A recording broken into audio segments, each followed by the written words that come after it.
Glória a Deus. A gente não pode falar que Deus não fala. Na verdade, a gente já até aprendeu a semana passada que toda a oração tem resposta de Deus. Mas nem toda a resposta que Deus nos dá vai nos satisfazer. É aí que está a questão, não é? E é o texto que nós estamos lendo já tem 3 domingos.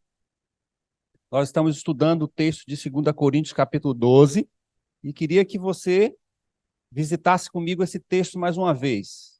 2 Coríntios, capítulo 12, eu quero só ler 2 versículos, o 9 e o 10, de 2 Coríntios 12. Nós já estudamos sobre ele, nós estamos na série de mensagens falando sobre somos todos fracos. Mas hoje eu quero pensar sobre a alegria da vida. Qual é a alegria da vida? A alegria da vida é conhecer a Jesus e fazê-lo conhecido. Esse é o tema que eu quero deixar. E, embora que o texto vai falar de tribulação, de luta, de angústia, o contexto é esse. Não apenas o contexto no que diz respeito a Paulo escrever para essa carta a esses irmãos, porque essa carta é uma carta mesmo, que o apóstolo Paulo manda para alguns irmãos dessa cidade de Coríntios. E essa cidade, ele escreve essa carta, e nessa carta ele vai citando vários temas, que nós chamamos de doutrinas. E essas doutrinas vai ensinar aquela igreja algumas coisas. Mas quando ele escreve essa carta, Paulo está também passando por suas lutas. E o texto, e o contexto daquilo que nós vamos ler, vai falar que essa luta que ele está passando, que é denominada como espinho na carne, que não convém a gente trazer aqui conjectura do que sejam, mas pode ter sido também um problema de saúde, ele vai dizer que ele pede por 3 vezes. E nós falamos a semana passada sobre isso, o poder da oração. Aprendemos de que a oração, o Senhor ouve. Toda oração o Senhor ouve. Mas nem sempre a resposta é aquilo que a gente deseja. Essa, inclusive, não foi a resposta que Paulo desejava. Porque Paulo pediu para que o Senhor livrasse ele desse espinho na carne que ele estava passando, e o Senhor disse para ele: Paulo, a minha graça te basta. Foi um não claro de Deus para Paulo, dizendo: eu não vou resolver esse problema, mas eu vou trazer paz para que você passe pelo problema. E a gente aprendeu a semana passada sobre isso, né? E não acrescentei o fato de que todos nós passamos por problemas. Não vamos ficar neles. No meu caso, eu estou com problema de saúde. Estava com problema de saúde, porque o pior Deus já livrou. Agora é apenas uma cirurgia, é um momento, mas essa cirurgia vai passar e eu vou ficar bom. Pode ser que você veio hoje aqui também com algum problema, mas eu quero dizer que você não vai permanecer nesse problema. Sabe por quê? Porque a nossa jornada, a nossa caminhada é assim mesmo. Tem horas que a gente não está bem, tem horas que a gente está triste, tem horas que a gente está alegre, tem horas que a gente está, né, com a saúde plena, tem horas que a nossa saúde está um pouco comprometida, mas independente das situações da vida, o que nós precisamos ter é a presença permanente de Cristo. Porque quando a gente estiver bem, a gente vai fazer o quê? Glorificá-lo. Quando a gente estiver também passando por nossas lutas, nós vamos fazer o quê? Glorificá-lo. Quando a gente estiver com saúde plena, a gente vai fazer o quê? Louvado seja o nome do Senhor. E por mais que a gente não pense, as nossas necessidades físicas, aquelas principais, todas as vezes que hoje faço, agradeço a Deus. A gente está tão automático quando vai no banheiro, irmãos, que a gente não agradece, mas como faz falta. Como faz falta. E hoje, todas as vezes que eu limpo a bolsa de joelho, eu já disse isso para os irmãos, eu digo: Senhor, obrigado pela bolsa, mas eu quero voltar a defecar. Porque parece que é uma coisa besta, mas esse processo todo que passa pelo nosso estômago, vai da nossa boca, esôfago, estômago, intestino grosso, intestino fino, para chegar até ao final lá, é Deus programando tudo, tudo muito bem programado, e a gente faz no automático. Eu sei que a partir de hoje, toda vez que a gente fizer xixi e cocô, a gente vai dizer: Jesus, obrigado porque meu rim está funcionando, obrigado porque meu trato intestinal está funcionando, porque pior coisa, irmãos, é essa bolsa. Entende? Mas mesmo com essa bolsa, eu dou glória a Deus. Eu estou passando por esse momento, mas não vou ficar. Pode ser que você tenha vindo hoje aqui pensando assim, poxa, tem alguma coisa que não está muito bem. Eu quero lhe dizer que isso vai passar. É a vida, a jornada da vida é assim. E vai passar muito mais ainda se você tiver aquele que pode trazer a resposta. E aqui Paulo está falando sobre isso. E o versículo 9 ele vai dizer, então, ele me disse. Ele quem? Deus. Ele me disse, a minha graça te basta, porque o poder se aperfeiçoa na fraqueza. De boa vontade, pois, mais me gloriarei nas fraquezas, para que sobre mim repouse o poder de Cristo. Pelo que sinto, na minha versão diz, me sinto prazer nas fraquezas, nas injúrias, nas necessidades, nas perseguições, nas angústias, por amor de Cristo. Porque quando eu sou fraco, então é que eu sou forte. Senhor, obrigado pela tua palavra. Queremos nos esvaziar, queremos nos concentrar, queremos tirar todas as atrações que não seja a tua voz, queremos ouvir, queremos que o Senhor fale aos nossos corações, não aquilo que a gente quer ouvir, mas o que o Senhor quer falar. E estamos atentos a isso. Em nome de Jesus. Um dos maiores desejos da humanidade é felicidade. Todo mundo faz de tudo para ser feliz. Inclusive, hoje se faz qualquer coisa. Até as coisas que são ilícitas para ter felicidade. Até porque nós estamos em um contexto de sociedade onde o que mais importa é se você está bem. O individualismo dentro da sociedade moderna está falando muito alto. E o individualismo em que você precisa ser autossatisfeito, onde você possa ter prazer em tudo que faz. Um exemplo prático em relação a isso é a relação conjugal. A sociedade diz o seguinte, olha, você se mantém casado quando você está feliz, pô. Se esse casamento não está trazendo felicidade, separe. Vai buscar outra pessoa. Porque o que importa é que você seja feliz. Mas nós sabemos, na perspectiva bíblica, trazendo um parêntese para a questão do relacionamento, é que nós fomos constituídos cônjuges para fazer o outro feliz. E aí a sociedade diz, não, você tem que estar bem. Essa mulher tem que lhe fazer bem, em todos os sentidos. Esse homem tem que lhe fazer bem. Se não está se sentindo bem, casa com outra pessoa. E a gente vai de encontro a isso. Mas isso está tão latente na sociedade que as pessoas não se importam mais com a dor do outro. Aí vem um cara chamado Paulo, escrevendo uma carta dizendo que ele tem alegria nas fraquezas, nas doenças, nos problemas. Mas esse cara está doido. É até contraditório ele falar que ele tem prazer. A minha versão diz isso. No versículo 10, eu sinto prazer nas fraquezas, nas perseguições, nas lutas. Quem é que tem prazer em estar passando por dificuldades? Mas ele fala do segredo da alegria. Ele vai encontrar em meio a essas circunstâncias a real e a mais singular razão de alguém ser feliz. E a gente aprende o primeiro princípio, olhando para Paulo, é que a nossa alegria, ela independe das circunstâncias. Essas circunstâncias de Paulo, como pode ser a sua, como pode ser a de tantas outras pessoas, podem ser circunstâncias difíceis, lutas em todas as áreas. Mas assim como Paulo, ele consegue encontrar, não nas lutas, não nas situações, a alegria que pode produzir força para ele viver. Eu quero tentar explorar isso. Em tentar entender como é que, em meio às circunstâncias, nós podemos potencializar o poder de Deus para nos proporcionar a alegria de viver. Se a gente quer, então, explorar isso, a gente vai começar, então, pela definição de alegria, que é diferente no contexto bíblico para a alegria que nós temos enquanto sociedade, que é um prazer, que é uma satisfação, que é algo que tem muito a ver com as circunstâncias. Mas Paulo usa duas expressões nesses dois versículos. Uma é a expressão alegria. A outra expressão, que na minha versão ele vai dizer que é regozijo, na sua eu não sei como é que está escrito aí, mas tem tudo a ver. E a gente pode pensar assim, mas regozijar e alegrar não é a mesma coisa? Não. Não. Por quê?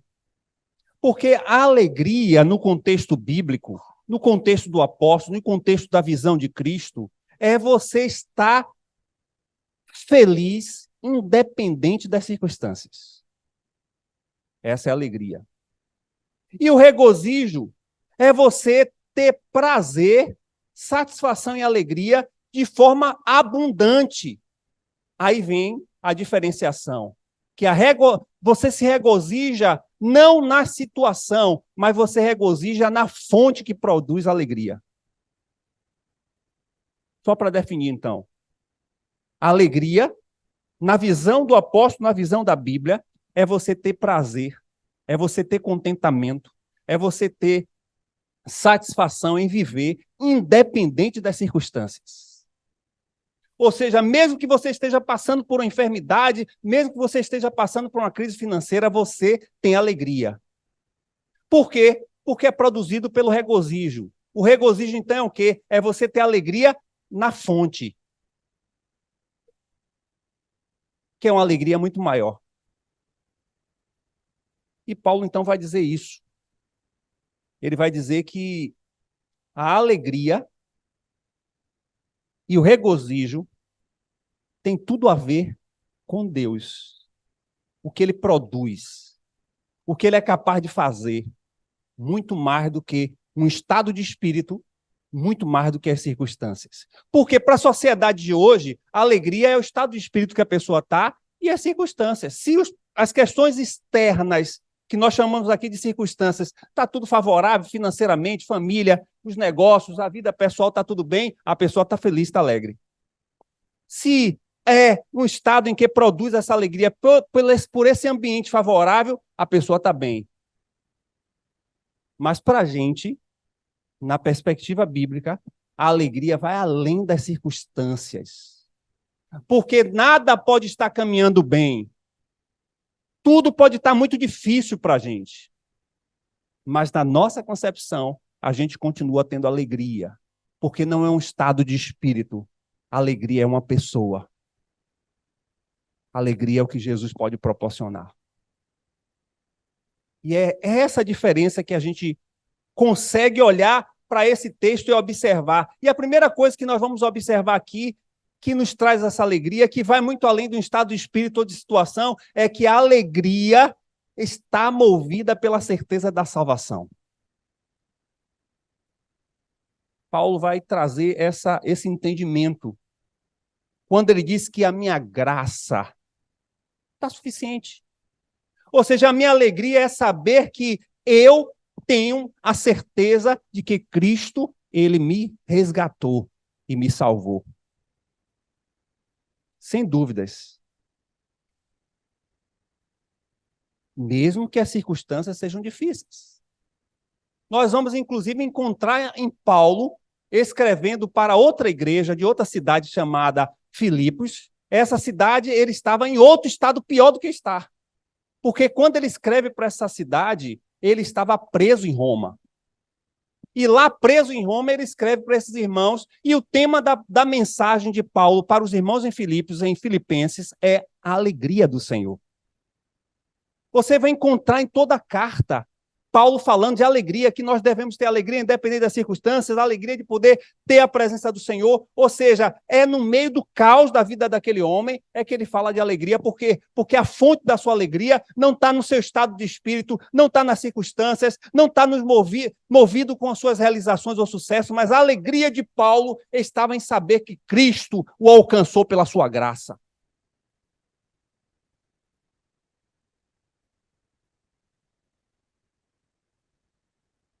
Então, a maior alegria está em uma palavra que ele vai trazer aí, o versículo 9. Olhe lá para o texto, o versículo. Veja qual é a palavra que vai produzir regozijo e alegria no coração de Paulo. Eu acho que a gente vai sair daqui hoje com essa palavra e nossa perspectiva de vida, nossa jornada de vida vai mudar a partir dessa visão. O que é que diz o versículo 9? Vocês vão agora pesquisar para a gente interagir aqui, né, pastor Rodinho? Para não ficar um monólogo só eu falando, você vai olhar para o texto, encontre aí a palavra que é fonte aí da alegria que é produzida em Paulo. O versículo 9. A graça a gente já sabe que é a abundância de Deus mesmo, mas tem outra palavrinha lá. Eu acho que essa palavra se encaixa com a sociedade de hoje. Vou dar uma dica lá no final do texto. Para que sobre mim o quê? Tem outra palavrinha aí. A graça e o poder vêm de Deus. Mas essa palavra depende de você. Não, tem outra palavra. Não tem prazer no versículo 9, tem? Não. Para que sobre mim o quê? Em outra versão diz, repouse. Repouse. Habite. O segredo e a fonte da nossa alegria, independente das circunstâncias, é a gente repousar em Deus. Repousar em Deus. Nós somos chamados. A palavra repousar, aí do grego, é a palavra habitar. Habitar. É a mesma palavra que o próprio evangelista João vai dizer que o verbo habitou entre nós. João 1,14. Habitar. O que é repousar, então, em Cristo? O que é repousar em sua presença? O que é repousar no poder de Cristo? É você descansar em sua presença. E por que eu disse que essa palavra tem a ver com a sociedade de hoje? Porque nós temos dificuldade de descansar. Nós vivemos num mundo ativista, proativo, de correria, de corre-corre, de sobe e desce, disso, daquilo, a gente tem dificuldade de parar, se ouvir. Muitos de nós temos dificuldades até de olhar no espelho e ver o quanto estamos envelhecendo, porque a gente está na correria do dia a dia, são muitos afazeres. Imagine a gente esperar e descansar. E aqui o descansar é uma ação ativa. É no sentido de você entender que mesmo que as circunstâncias sejam difíceis, você precisa ver em Deus a única pessoa que pode trazer a resposta. E eu tenho uma máxima muito boba em dizer que tem problemas que não se resolvem, então não me esquento. Há problemas que são resolvidos. Esse a gente despende todas as nossas forças e capacidades. Mas tem coisas que fogem do nosso controle. E aí eu vou ficar ansioso, vou ficar desesperado. O que é que nós precisamos fazer? O segredo é descansar em Deus. E por que descansar em Deus? Porque não existe ninguém que queira o melhor de tudo para a sua vida do que ele. Ele diz que todas as coisas cooperam para o bem daqueles que o amam. Ele vai dizer que ele é um pai tão maravilhoso que o filho pede o pão, não vai dar uma serpente ou uma pedra. Se nós passarmos a descansar em Deus em situações e circunstâncias da nossa vida, a gente vai se estressar menos. Vai começar a entender que situações nós não temos capacidade de resolver. Eu estou falando das situações que nós não temos capacidade de resolver, porque outras nós temos, nós também não precisamos ficar parados. Temos que resolver. Mas tem situações que a gente não consegue resolver e somente descansando em Deus. Só entendendo que a sua presença, o seu habitar, o seu relacionar é que vai trazer e vai proporcionar essa alegria de poder saber que Ele é a fonte da solução. E aí Paulo vai dizer que o repouso não está em qualquer coisa, mas está no poder de Cristo. Vamos pensar então a dimensão do poder de Cristo? Pense aí. Qual é a dimensão do poder de Cristo? Ele tem poder para fazer o quê? Qual é a resposta que você pode dar? O que ele pode fazer? Mas você acredita nisso? Eu entendo, então, que o primeiro problema que nós vamos enfrentar é que a gente até sabe, até conhece que ele tem poder, porque a Bíblia diz que todas as coisas foram feitas por ele. Se ele fez todas as coisas, ele tem poder para fazer muito mais do que a gente imagina. Mas o problema está que muitas vezes a gente não acredita. E sabe por que a gente não acredita? Porque está relacionado ao habitar, está relacionado ao pousar, a palavra relacionamento. Quando Paulo diz que ele repousa no poder do Senhor, ele está querendo dizer que por conta desse habitar, desse relacionar, é que eu acredito que o poder de Deus é capaz de fazer. Então, o segundo problema é que a gente sabe que Cristo tem poder, que ele é suficientemente capaz de fazer, mas a gente não acredita.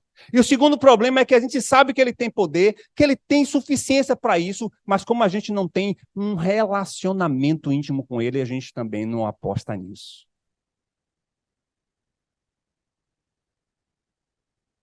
E a gente continua quebrando a cabeça, tentando resolver o que ele é capaz de resolver facilmente. E a semana passada falamos sobre isso.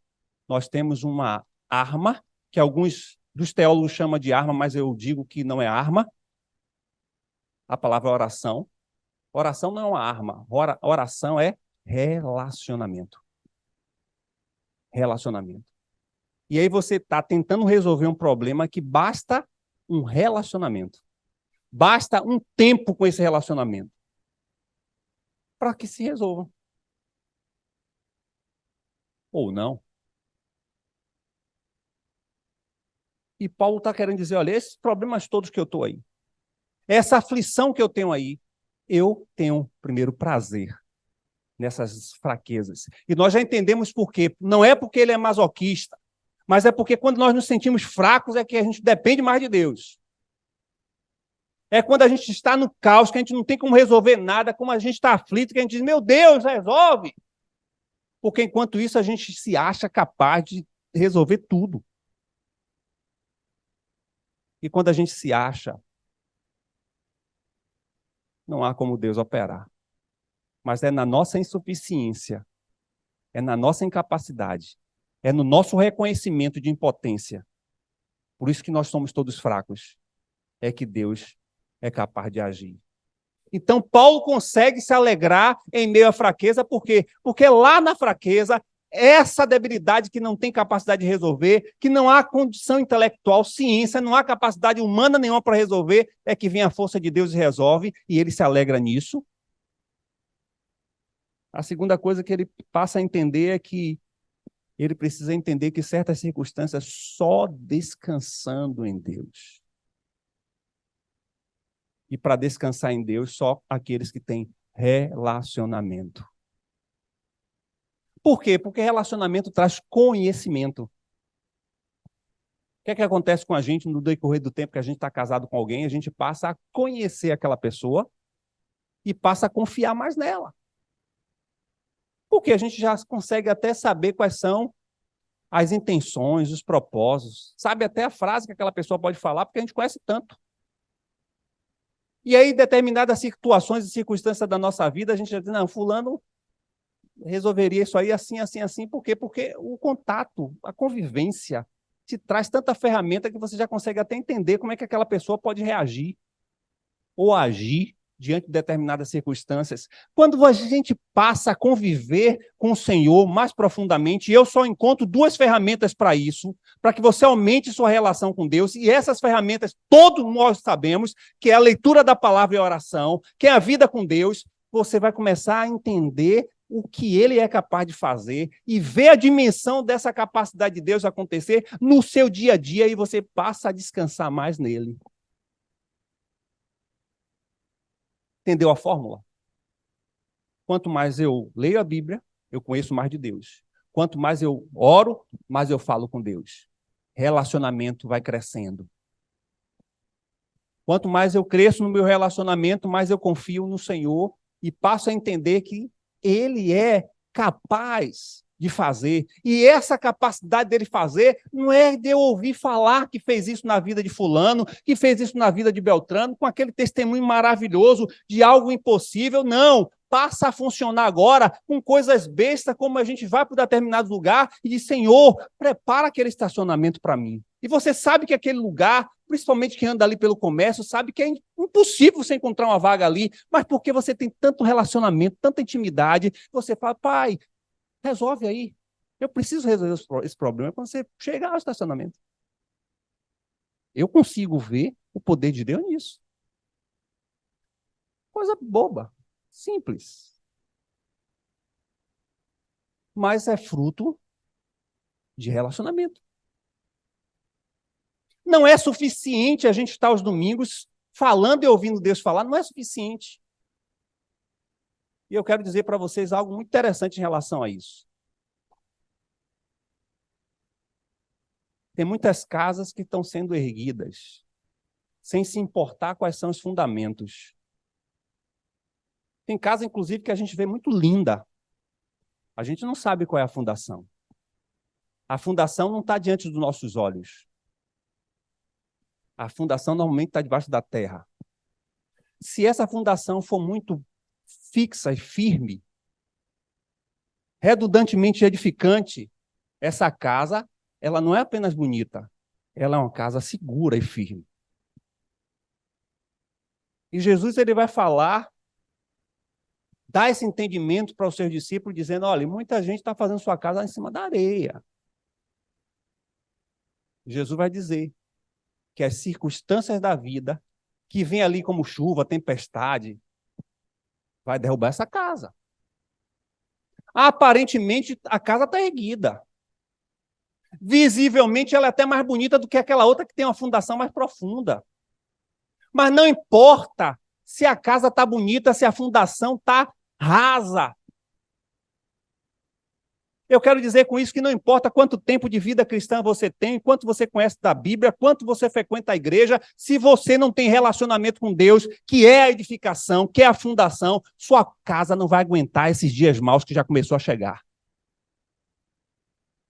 Enquanto nós estamos aqui, há reunião globais de articulações geopolíticas, tentando articular uma coisa que a Bíblia já fala há muito tempo, que terá uma moeda única. A gente já ouviu falar isso muito no passado, mas está tão claro para os dias de hoje. Inclusive, nosso país está encabeçando isso, que é os BRICS. Está se reunindo para ter uma moeda única. Por quê? Facilmente governar, facilmente dirigir a vida econômica das pessoas. Você sabia que na China, tudo que um chinês faz é controlado pelo governo? Tudo. Se vende, se compra, se empresta, se viaja. Até para viajar na China você precisa de autorização do governo. É um controle. E um dos países que encabeça o BRICS é a China. China, Brasil e Rússia. Esses 3 países são os principais do BRICS que está já pensando sobre isso, porque lá na China já tem uma moeda única deles, poderosa e forte, e eles agora querem implementar isso no BRICS. E isso vai começar a tomar proporções maiores. E vai chegar um tempo no nosso país que você não vai fazer nada se não for controlado pelo governo. Isso tem a ver com a agenda das Escrituras. Por quê? Os irmãos ficam até atentos. Isso mesmo. Eu tenho que falar mais sobre a volta de Jesus. Uma moeda única chama um governo único. Um governo único se chama anticristo.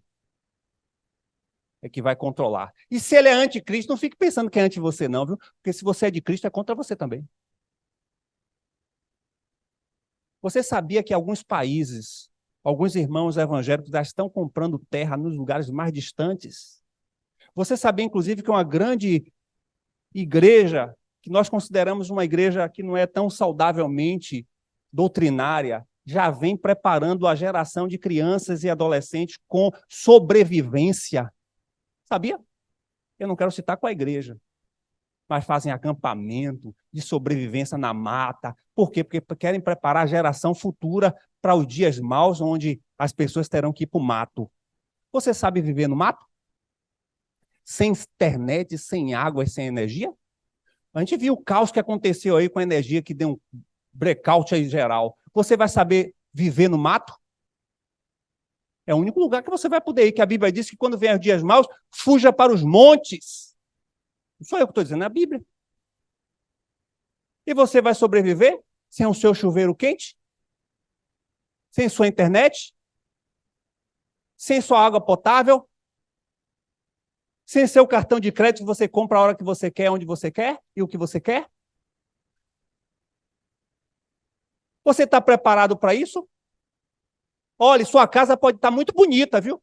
A sua vida espiritual aparentemente pode estar uma mansão, mas se você não desenvolver a sua fundação, e fundação significa vida com Deus. Pensa que só aos domingos, lendo a Bíblia quando você quer, falando com Deus só nos momentos de perigo, como o povo do mundo que clama ao Senhor quando está na hora do aperto, dizendo, oh, Jesus, me socorre. Você está pensando que Deus é bobo? Sua casa vai ruir, viu? Você está vendo o que está acontecendo de forma ambiental. Um terremoto em Marrocos que chegou até Portugal. Espero que aquele povo português se convertam. Abalando tudo. Mais de 600 pessoas mortas. 2.000 já, né?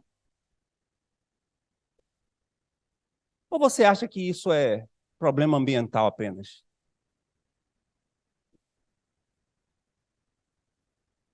A maior alegria é conhecer a Jesus. Porque somente reconhecendo e convivendo com Ele que a gente sabe o que é repousar. A gente sabe o que é descansar. Eu tenho certeza que alguém chegou nessa manhã assim pensando, poxa, tá tudo bem, mas alguma coisa não está muito legal na minha cabeça. Alguma angústia, alguma tristeza, alguma coisa. Pode não ter até razão, porque hoje a gente está vivendo isso assim, né? Tem dias que a gente acorda de manhã, pelo menos eu acordo assim, tem dia que eu acordo, tá tudo bem, mas tristeza do nada. É, não é? Uma tristeza do nada. Não está com problema financeiro, não está com problema de saúde, mas aquela tristeza, sabe? Que a gente precisa realmente pedir ao Senhor para que Ele nos visite com a alegria que vem dEle. Pode ser que você esteja assim hoje aqui, mas eu quero dizer para você que você não vai ser a resposta, nem eu. Mas quando você começar a conhecer a Jesus com o seu poder, repousar no poder de Cristo. E como nós sabemos que o seu poder é ilimitado, irrestrito, nós vamos começar a experimentar em pequenas coisas, até as mais complexas, o que o poder de Deus é capaz de fazer. E aqui, nesse texto, a principal coisa que o poder de Deus é capaz de fazer é produzir alegria no coração de um aflito. Esse é o segundo ponto. Da onde vem? Da onde é gerada essa alegria? De Paulo em situação difícil? De Deus. Da relação com Cristo. E aí a gente passa a entender que a relação que nós temos com Cristo vai além desses dois pilares, do meu estado de espírito e das circunstâncias que me cercam. Porque para muitas pessoas a felicidade é porque está bem, está com saúde, tem dinheiro, está bem no relacionamento. Mas quando tudo isso está inverso, aí a pessoa não está bem. Mas nossa alegria não está nisso. Nossa alegria está em conhecer o poder de Deus. E esse poder está em seu Filho Jesus. E esse poder é gerado em mim na base de um relacionamento que eu tenho diário. Em tudo. Em todas as coisas. E aí por isso que Paulo diz que eu me alegro na fraqueza. Por quê? Porque a alegria dele não está na situação de ele estar passando por lutas. São questões externas. A alegria dele está em repousar em Deus. E repousar em Deus é na contramão de uma sociedade que tem que se resolver tudo. Correr para fazer tudo. Não tem tempo para nada. Nós estamos já chegando em um nível que a gente não tem mais tempo para a família só, não. A gente não tem tempo nem para a gente mesmo. Quer ver uma coisa? E eu tomo para mim. A gente sabe que a gente precisa fazer exercício físico. Todos nós sabemos. E não é só questão de obesidade, não. O exercício físico faz bem para a saúde e para a alma. A gente já viu isso aqui. Você está bem disposto, sente mais vontade, disposição. Todos nós sabemos. Mas se a gente for fazer uma enquete aqui, quantos fazem sistematicamente exercício físico, nós vamos nos assustar. E uma das razões que a gente vai dizer que a gente não faz exercício físico é porque a gente não tem tempo. Ou seja, nós estamos vivendo em uma sociedade tão de correria, como o povo diz, estou na correria, que a gente não tem tempo nem de cuidar de nós mesmos. Imagine nossos filhos, nosso marido. Perceba, você está trabalhando, vivendo só para trabalhar.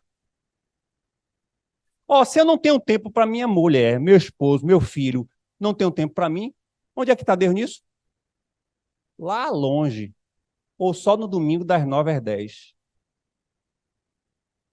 Mas eu quero lhe dizer, e quero que você saia daqui assim como eu, que o nosso Deus, ele é extremamente interessado em um relacionamento comigo e com você.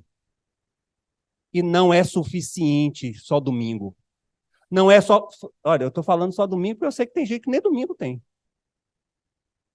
Isso é fato.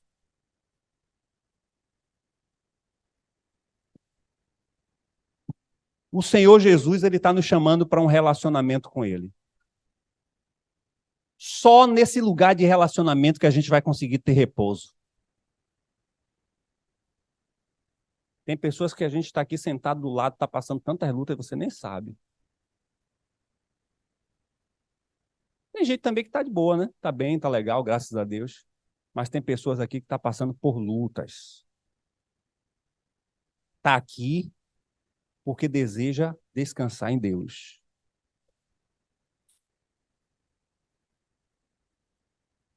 A gente precisa aumentar e desenvolver o nosso relacionamento com o Senhor.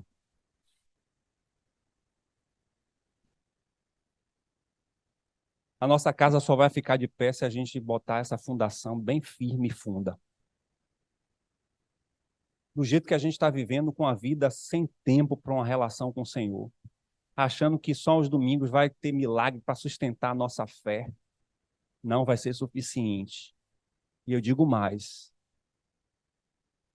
pode acontecer de nem termos liberdade para nos reunirmos. Como é que você vai sustentar a sua casa de pé? Como é que você vai sustentar a sua fé?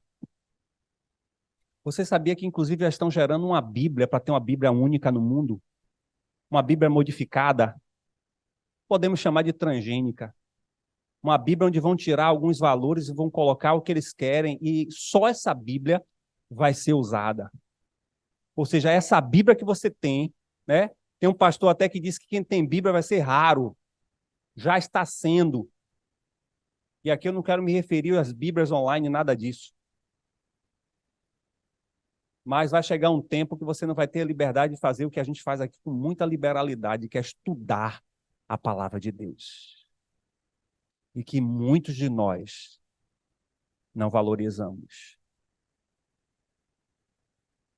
Com muita individualidade e particularidade, eu quero dizer para os irmãos assim, irmãos, estudar a Bíblia para mim não faz mais nenhuma diferença porque a minha casa já está edificada. Eu só quero aprofundar, botar mais concreto. Mas já está funda. Eu não sou melhor do que ninguém. Mas tem irmãos aqui na igreja que necessitam de estudar a Bíblia.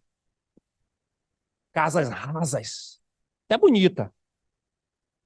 Parece até que sabe muito das escrituras, mas não sabe nada. E não se interessa em estudar.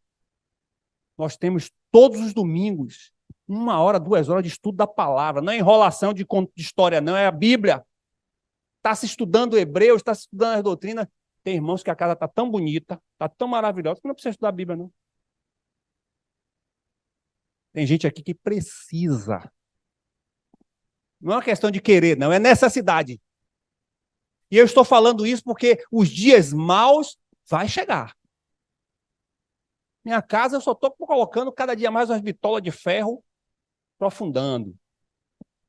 Não fique pensando que o seu telhado bonitinho vai te dar fortaleza, não, viu?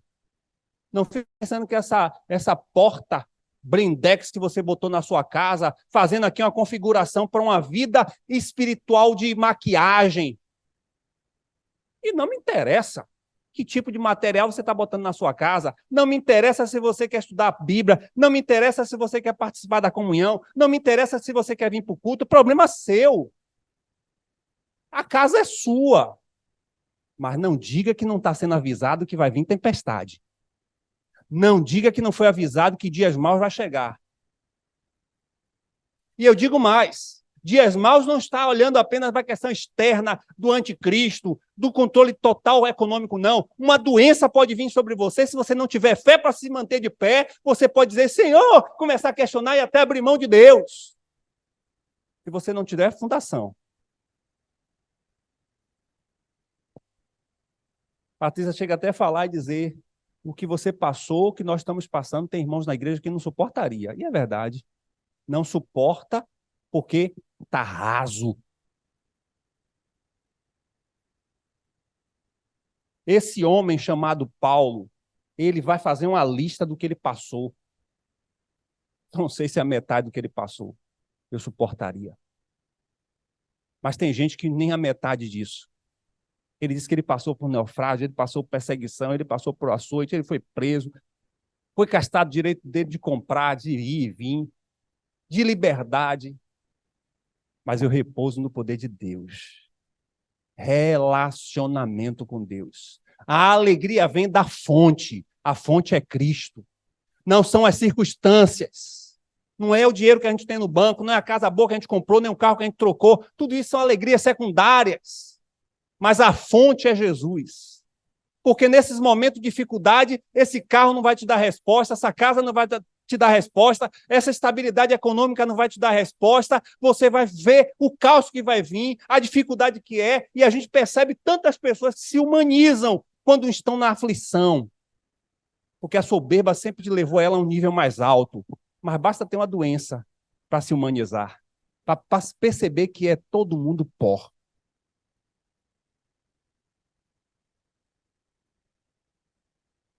A alegria desse homem estava em descansar em Deus. E eu finalizo dizendo o seguinte: descansar em Deus é dar a Ele o governo de sua vida. Também essa é uma dificuldade do cristianismo, da fé cristã. A dificuldade de você deixar Deus ser o Senhor. A gente quer estar no controle de tudo. A gente não quer apenas controlar nossas vidas, a gente quer controlar tudo. E tem gente, inclusive, que é ainda mais controlador. Quando a gente vem para Jesus, a gente é chamado para ir para a cruz.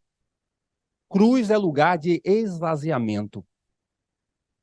É exposição de fraqueza. É na cruz que a gente diz, Jesus, de agora por diante, eu vou obedecer à sua vontade.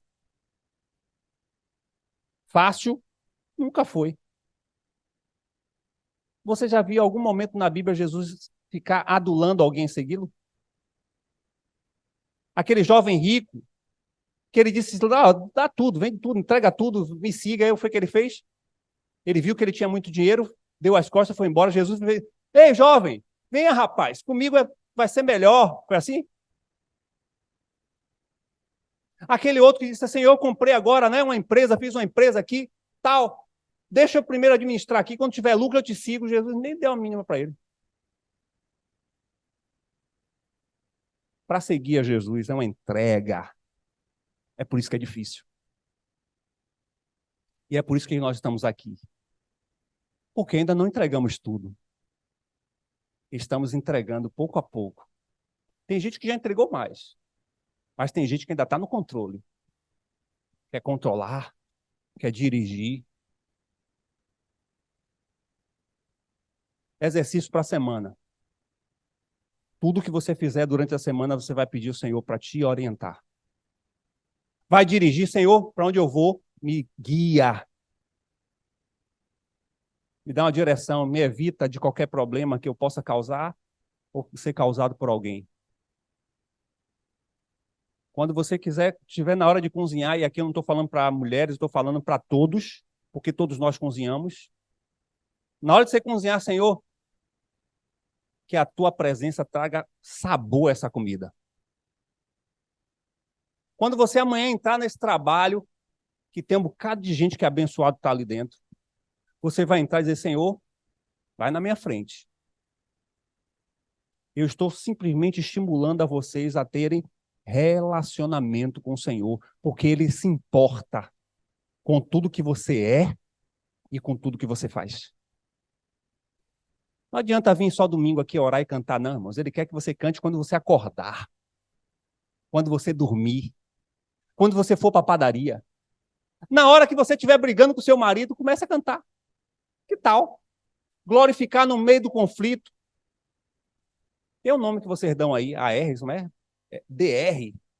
Do DR, para aí, irmão. Para aí, minha esposa. Vamos adorar o Senhor. Eita, desarma os dois. Acaba logo o problema.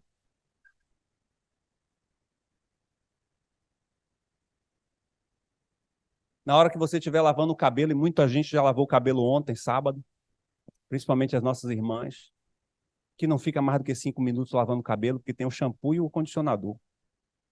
E como nós todos, a maior parte, tem o cabelo crespo, ainda tem a massagem. E isso não é nenhum preconceito não, viu, irmãos? Porque no reino de Deus tem crespos, tem lisos.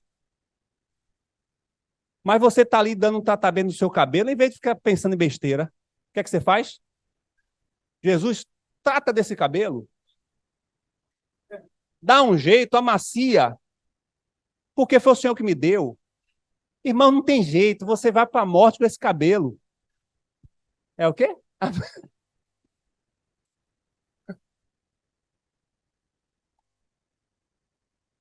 Na hora que você estiver fazendo comida, você vai falar ao Senhor, Senhor,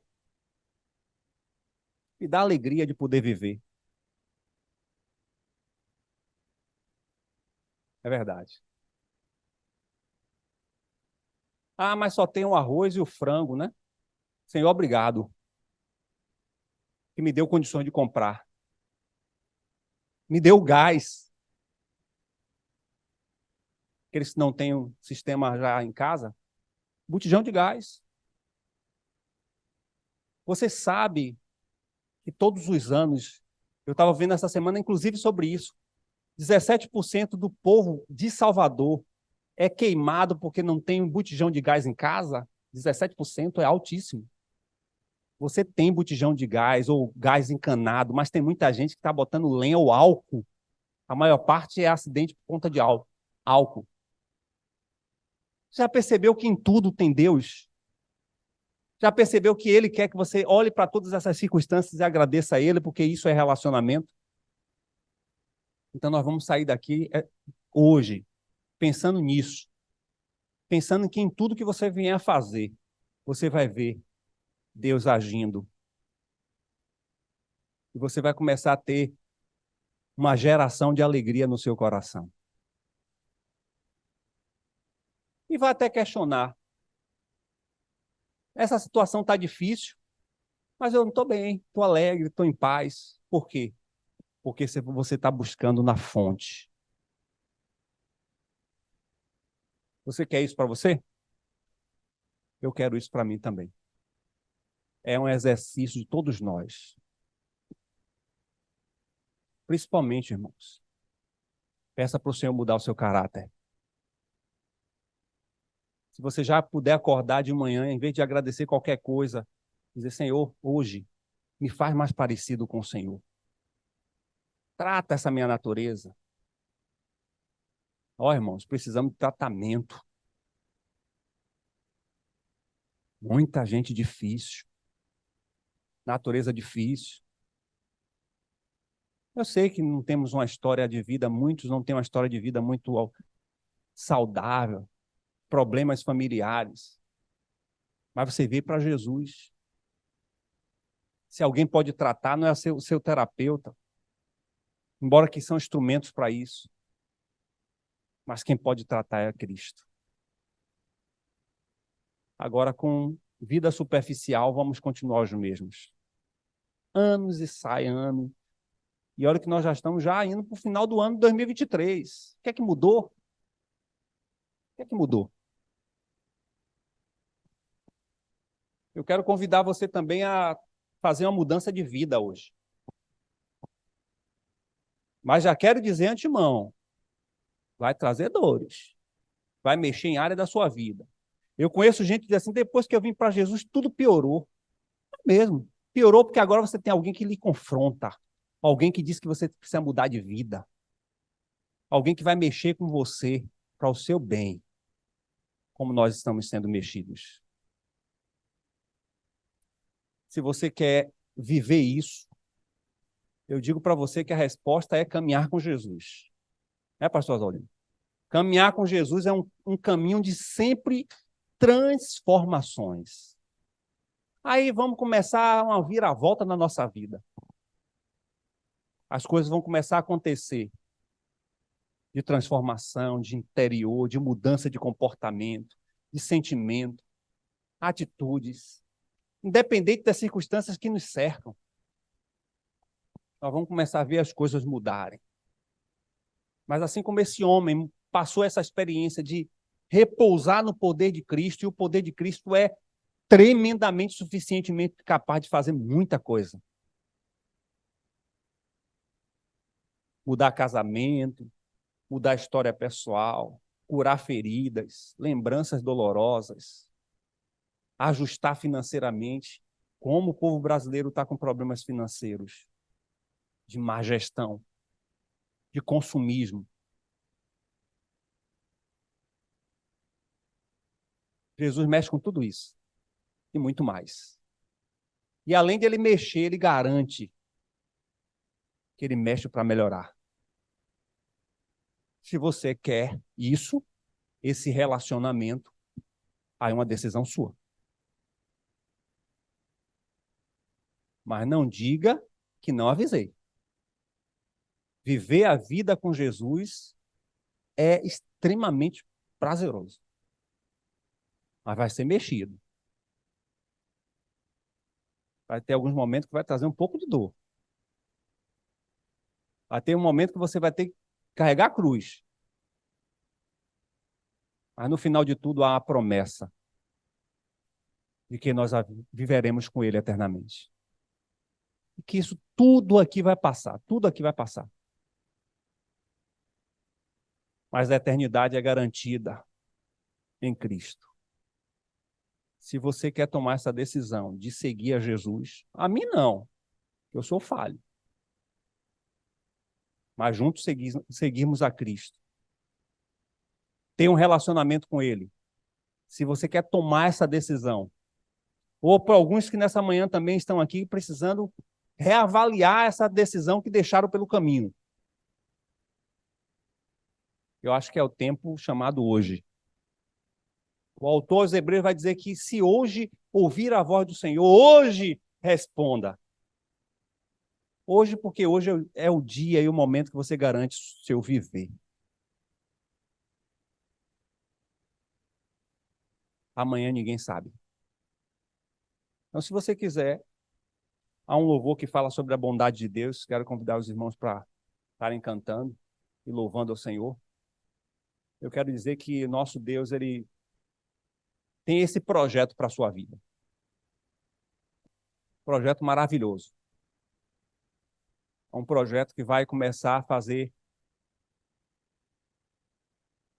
Uma coisa eu digo para vocês, e eu creio que cada um de nós temos as nossas experiências. Por mais que eu fale, só vivendo.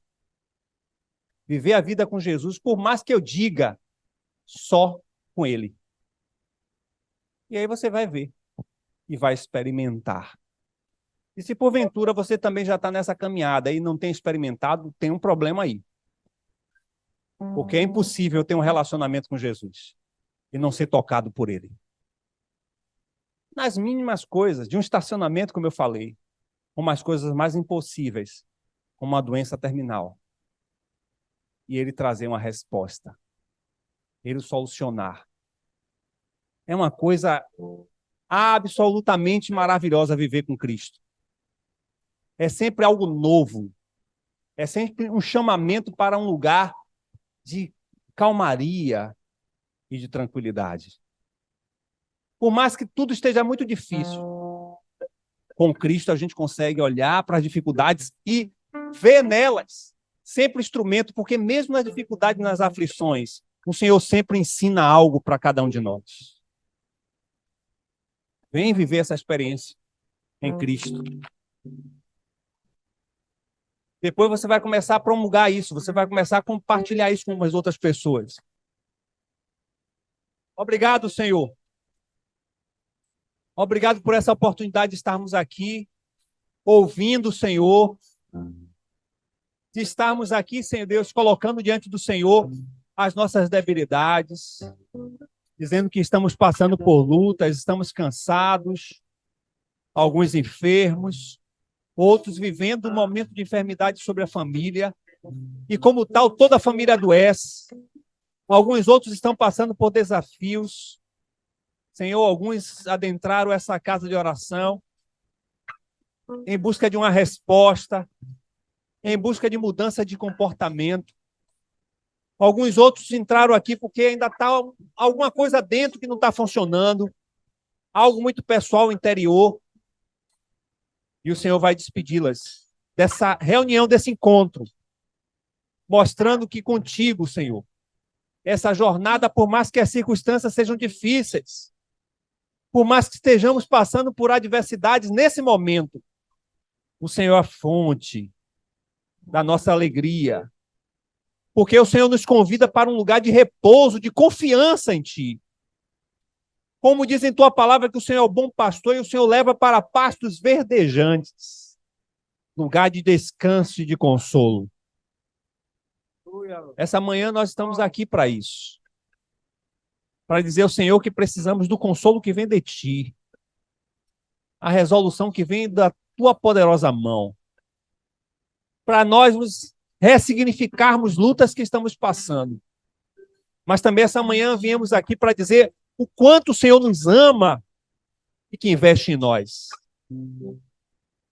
que não vai desistir de nossas vidas, e que toda a Tua glória e que todo o Teu poder está investido para que nós possamos sermos alcançados pela Sua graça e pelo Seu perdão. Que a vida de Deus, pelo Espírito do Senhor, te traga uma nova caminhada, uma nova jornada. Um lugar de intimidade, de relacionamento. Um lugar de repouso em Cristo Jesus. Essa semana tenhamos uma semana de grandes livramentos. Que essa semana seja a semana de alegria no viver. E cada dia, ao acordar nessa semana que a consagramos a partir de hoje, que seja um abrir de olhos. Olhos literalmente físicos e espirituais, para render louvores ao Senhor. Que cada dia dessa semana seja intencional em querer te conhecer e prosseguir em te conhecer. Que essa semana tenhamos uma semana onde possamos alcançar novidade de vida, transformações, sejamos melhores à imagem de Cristo. Que essa semana também seja uma oportunidade que possamos fazer o melhor para o outro. E que isso venha refletir para a Tua glória e para o Teu louvor. Senhor, nós vivemos em uma cidade extremamente violenta. Não é a polícia civil nem a polícia militar que vai nos guardar. Guarda-nos com a Tua poderosa mão. As nossas idas e vindas, saídas e retornos para casa, seja no nosso próprio carro, seja no serviço público de transporte, em qualquer momento, ao botar o nosso pé para fora, ou até mesmo dentro das nossas próprias casas, que o Senhor nos proteja. Amém. E nos livre de todo mal. Desvia de nós esse homem sanguinário, esse assassino, esse homem mau, essa mulher má, e nos conduz em paz. Obrigado pelo pão de cada dia que teremos como provisão e promessa do Senhor. E que a graça do Senhor e o amor de Deus e as consolações do Espírito Santo fique e esteja conosco e com todo o povo de Deus, em todo lugar, desde agora para todo sempre. Amém e amém.